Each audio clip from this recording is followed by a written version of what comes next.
اس کے بعد قریش نے ایک ہنگامی اجلاس کر کے یہ طے کیا کہ ان دونوں کو گرفتار کر کے تمام وسائل کام میں لائیں گے۔ چنانچہ مکے سے نکلنے والے تمام رستوں پر خواہ وہ کسی بھی سمت کوئی جا رہا اور نہایت گڑا مسلح پیرا بٹھا دیا گیا۔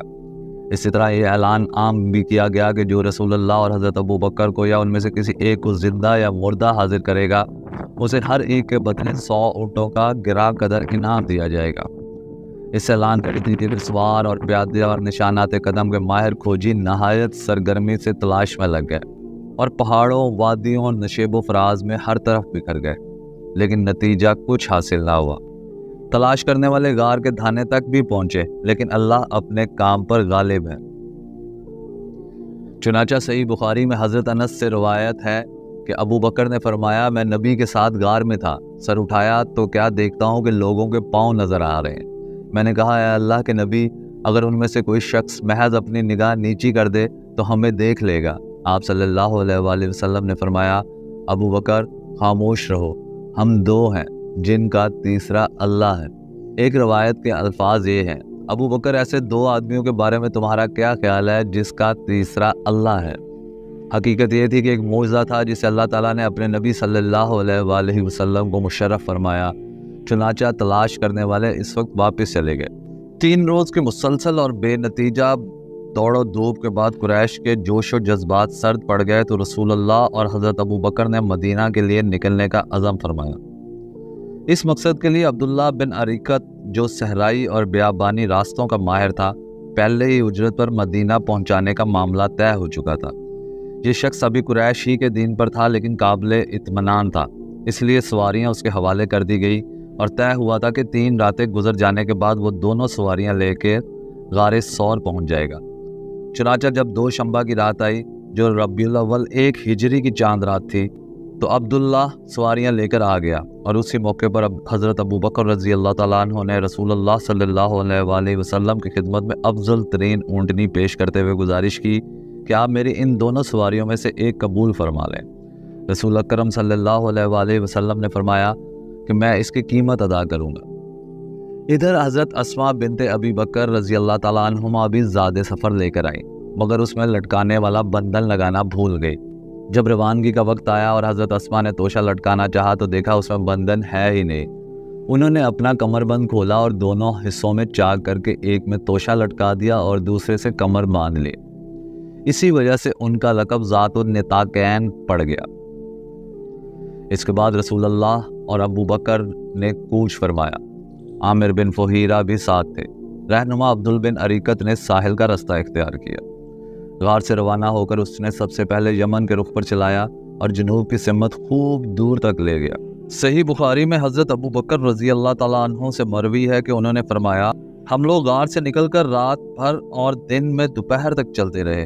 جب ٹھیک دوپہر کا وقت ہو گیا، راستہ خالی ہو گیا اور کوئی گزرنے والا نہ رہا تو ہمیں ایک لمبی چٹان دکھائی دی جس کے سائے میں دھوپ نہیں آئی تھی۔ ہم وہیں اتر پڑے۔ میں نے اپنے ہاتھ سے نبی صلی اللہ علیہ وآلہ وسلم کے سونے کے لیے ایک جگہ برابر کی اور اس پر ایک چادر بچھا کر گزارش کی کہ اللہ کے رسول آپ سو جائیں، میں آپ کے گرد و پیش کی دیکھ بھال کیے لیتا ہوں۔ آپ صلی اللہ علیہ وآلہ وسلم سو گئے اور میں آپ کے گرد و پیش کی دیکھ بھال کے لیے نکلا۔ اچانک کیا دیکھتا ہوں کہ ایک چرواہا اپنی بکریاں لیے چٹان کی جانب چلا آ رہا ہے۔ وہ بھی اس چٹان سے وہی چاہتا تھا جو ہم نے چاہا تھا۔ میں نے اسے کہا، اے جوان، تم کس کے آدمی ہو؟ اس نے مکہ یا مدینہ کے کسی آدمی کا ذکر کیا۔ میں نے کہا، تمہاری بکریوں میں کچھ دودھ ہے؟ اس نے کہا، ہاں۔ میں نے کہا، وہ دے سکتے ہو؟ اس نے کہا، ہاں میں دے سکتا ہوں، اور ایک بکری پکڑی۔ میں نے کہا، ذرا تھن کو مٹی، بال اور تنکے وغیرہ سے صاف کر لوں۔ پھر اس نے کعب میں تھوڑا سا دودھ دھویا اور میرے پاس ایک چرمی لوٹا تھا جو میں نے رسول اللہ کے پینے اور وضو کرنے کے لیے رکھ لیا تھا۔ چنانچہ جب آپ بیدار ہوئے تو میں نے آپ صلی اللہ علیہ وآلہ وسلم کو دودھ پیش کیا۔ اس کے بعد میں نے کہا، اے اللہ کے رسول، اسے پی لیجئے۔ آپ نے پیا یہاں تک کہ میں خوش ہو گیا۔ پھر آپ نے فرمایا کہ ابھی کوچ کا وقت نہیں ہوا؟ میں نے کہا، کیوں نہیں؟ اس کے بعد ہم چل پڑے۔ اس سفر میں حضرت ابو بکر کا طریقہ یہ تھا کہ وہ نبی اکرم صلی اللہ علیہ وآلہ وسلم کے ردیف رہا کرتے تھے، یعنی سواری پر حضور کے پیچھے بیٹھا کرتے تھے۔ چونکہ ان پر بڑھاپے کے آثار نمایاں تھے، اس لیے لوگوں کی توجہ ان کی طرف جاتی تھی۔ نبی اکرم صلی اللہ علیہ وآلہ وسلم پر ابھی جوانی کے آثار غالب تھے، اس لیے آپ کی طرف توجہ کم جاتی تھی۔ اس کا نتیجہ یہ تھا کہ کسی آدمی سے سابقہ پڑھتا تو وہ حضرت ابو بکر سے پوچھتا کہ آپ کے آگے کون سا آدمی ہے۔ حضرت ابو بکر اس کا بڑا لطیف جواب دیتے، فرماتے یہ آدمی مجھے رستہ بتاتا ہے۔ اس سے سمجھنے والا سمجھتا کہ یہ وہی رستہ مراد لے رہے ہیں، حالانکہ وہ خیر کا رستہ مراد لیتے تھے۔ تو ویورز، اس سے ہماری اگلی ایپیسوڈ میں مدینے کے سفر کے اندر جو واقعات پیش آئے ان کا بھی ذکر ہوگا، اور قباء میں تشریف آوری اور مدینہ میں داخلہ کے درمیان میں جو واقعات ہوئے ان کا بھی تفصیل سے ذکر کیا جائے گا۔ لہٰذا ہماری اگلی ایپیسوڈ کا انتظار کیجیے۔ تب تک اپنا خیال رکھیے۔ اللہ حافظ۔